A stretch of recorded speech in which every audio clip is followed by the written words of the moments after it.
Hi guys, as some of you may know, a bunch of unreleased cards have been data mined from the game, so we know a lot of cards that are going to be released way ahead of time. We just don't know when they are going to be released, and the new cards that are coming to Series 4 and Series 5 were data mined a long time ago. We have known from M'Baku and Thanos and Galactus for a long time. If you guys want to take a look at all the unreleased cards that have been data mined and you want to check them out by yourself and take a look at each one of these bad boys, you can come to the site marvelousnapson.com and you go to cards and you go to unreleased cards. That easy. Again, I'm not affiliated to Marvelous Snapson or anything, but this website is really cool and you can check out here the card, the power, the ability, and the art. So that is really cool.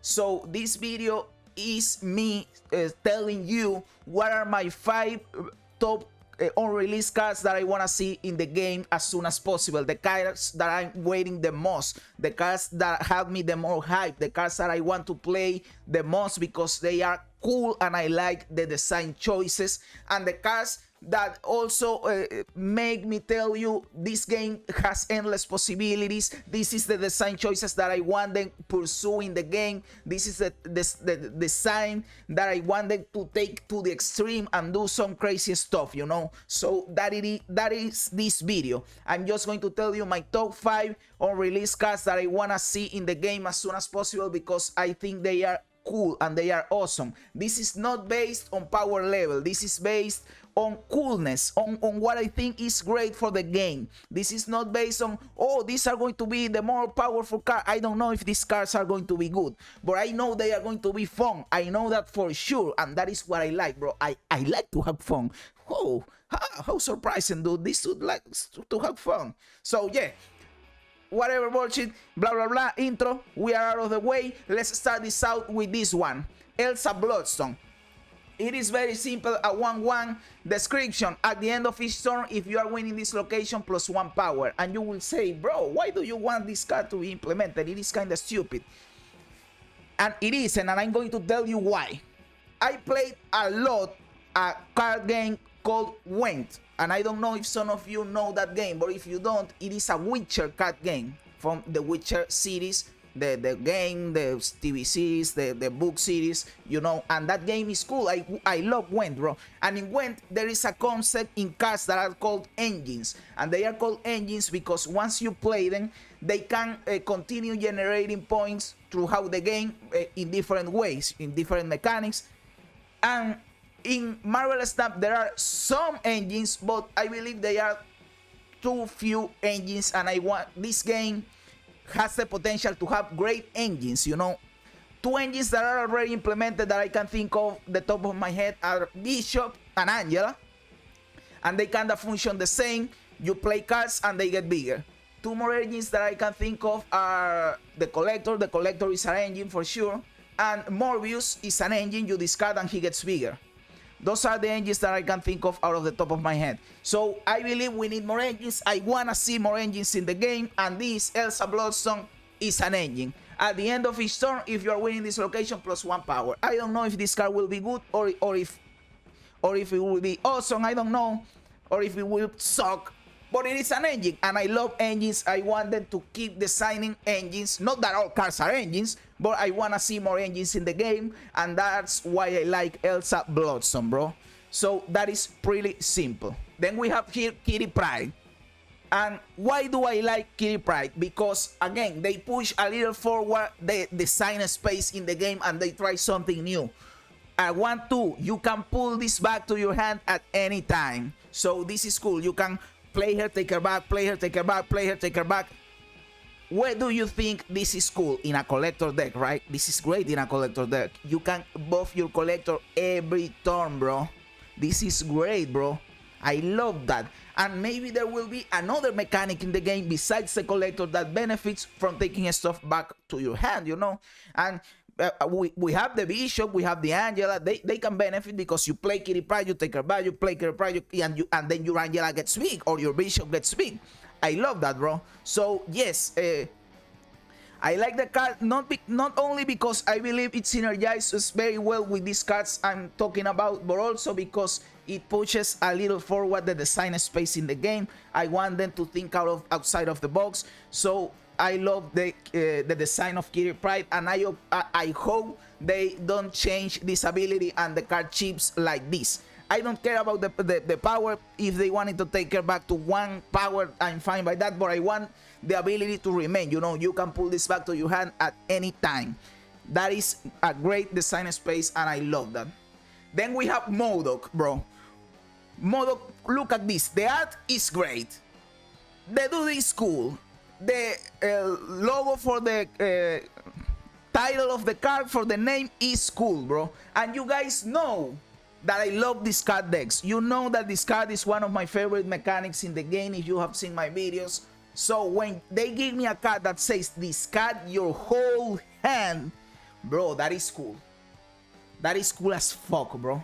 Again, maybe this isn't as crazy of a design as the Kitty Pryde. It is cool. It is something crazy. But whoever can think about, oh, make a card that discard your whole hand. That isn't something out of the out of the ordinary, you know. But this can create some crazy combos, and that is what I wanna see, bro. I wanna build a deck with Modoc, bro. I wanna discard my whole hand, and that gives me all kind of bullshit. Maybe that makes Wolverine good because you discard the Wolverine and he gets on the board, and you discard some bullshit that is good, like the new Helicarrier. I don't know. You know, I wanna see some crazy combos pulled out with this Modoc, and this is the maybe from this top 5 the card that it isn't so much place here because of the design space, but because the card is cool and I want to play with the card, you know, because I think that cool discard combos could come out of this card existing.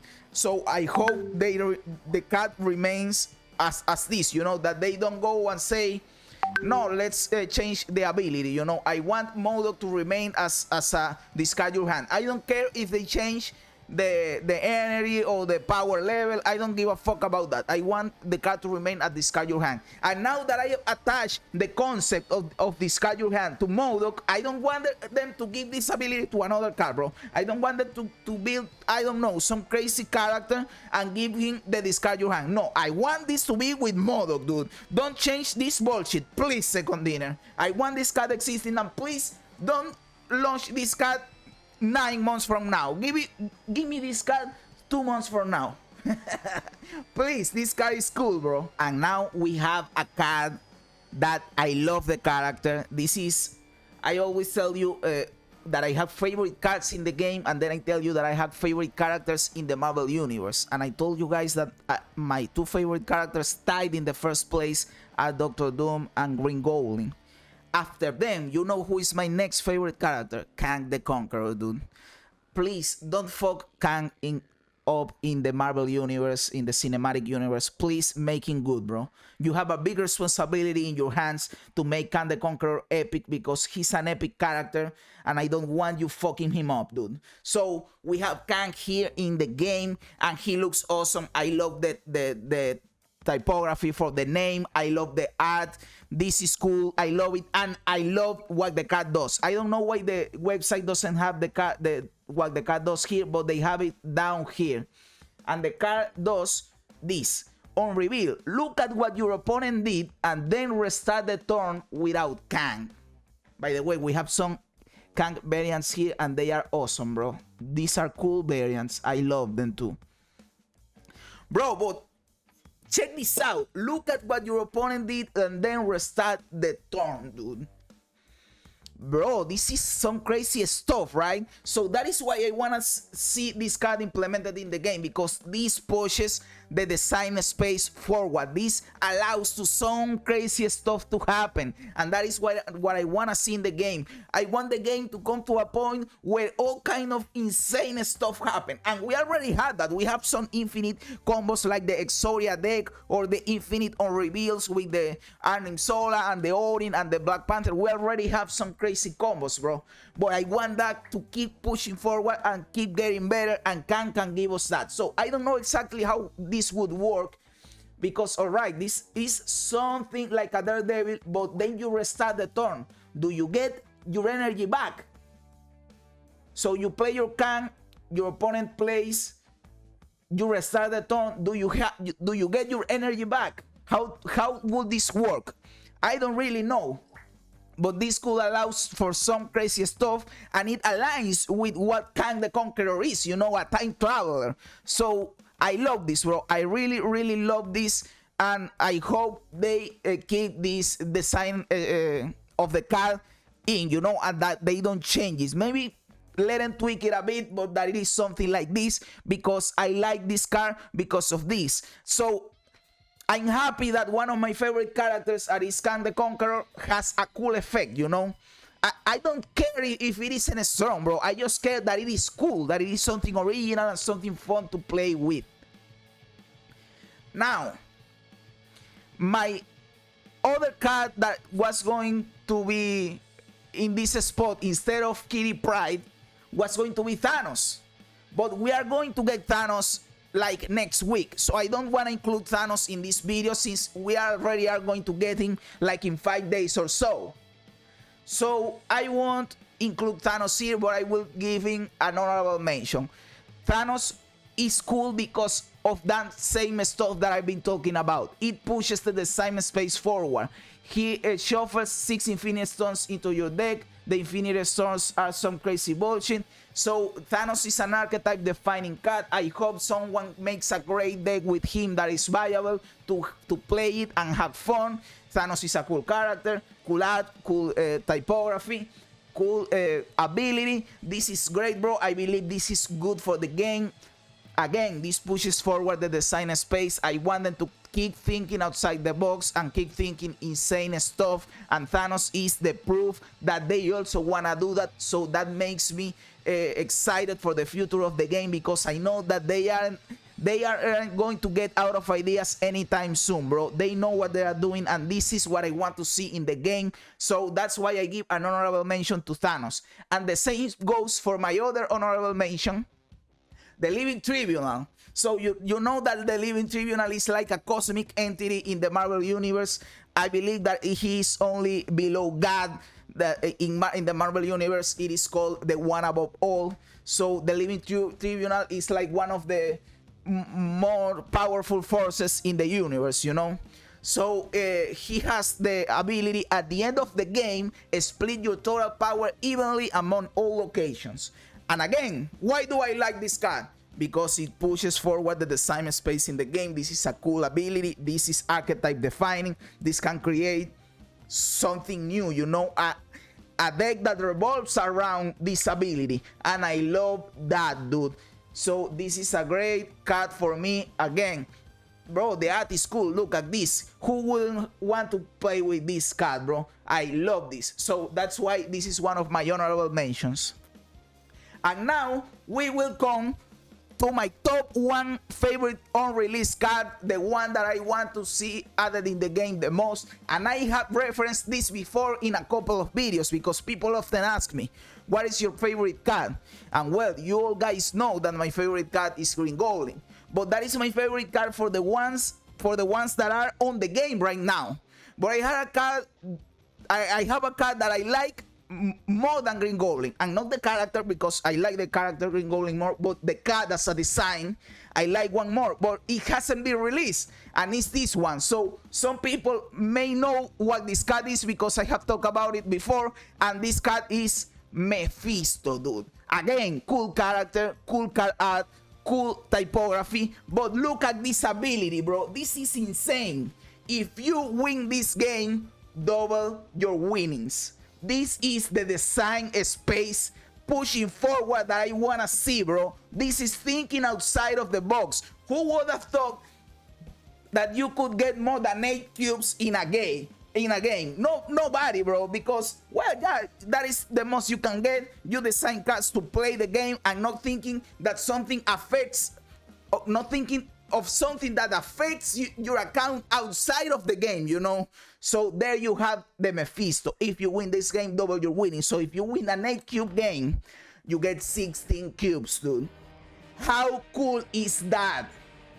Of course, he's a 6-0, so hard to make it work. Maybe with a negative, a Mr. Negative deck. We don't know. Someone may make it work, you know. Maybe they nerf it a little bit because this could be insane to gain cubes. Some people are talking about if you replicate this, you could get an insane amount of cubes, but I don't believe this could be copied. Of course, you can copy the card, but I don't believe you can copy your the ability, you know, like multiplying your winnings. You only double it once, or I believe they will implement it like that, because if not, that could be stupid, because you would only need to win. If you could replicate this like 4 times, you only need to win a game in 20 games to get a lot of rankings, you know. I believe they will know how to tweak this, but I love this design, bro. This is the design that I want to see in the game. Doing some crazy bullshit that leaves everyone astonished, dude. Tell me this isn't cool, bro. And again, they are smart about linking the ability to the card. Isn't this ability fitting to this character and this art? Of course it is fitting, bro. Of course it is fitting. If you win this scale, double your winnings. That is something Mephisto will do. Isn't it, dude?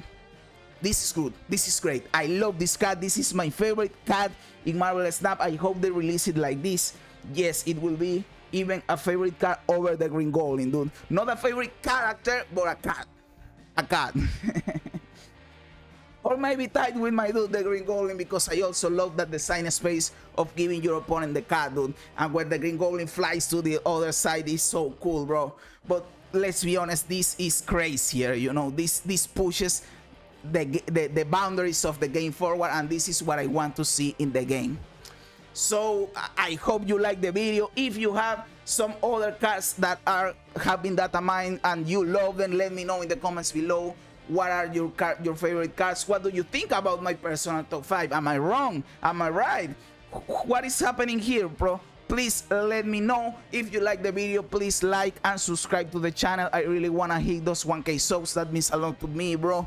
Thank you very much for being here. You are awesome. Remember that I stream live on Twitch. You can follow me there and come and hang out with me. You can also follow me on Twitter. I post there every time that I upload a video, and when I go live, I will leave the links down in the description. Again, thank you very much for being here. And remember, as the great Bill Hicks said, this is just a ride.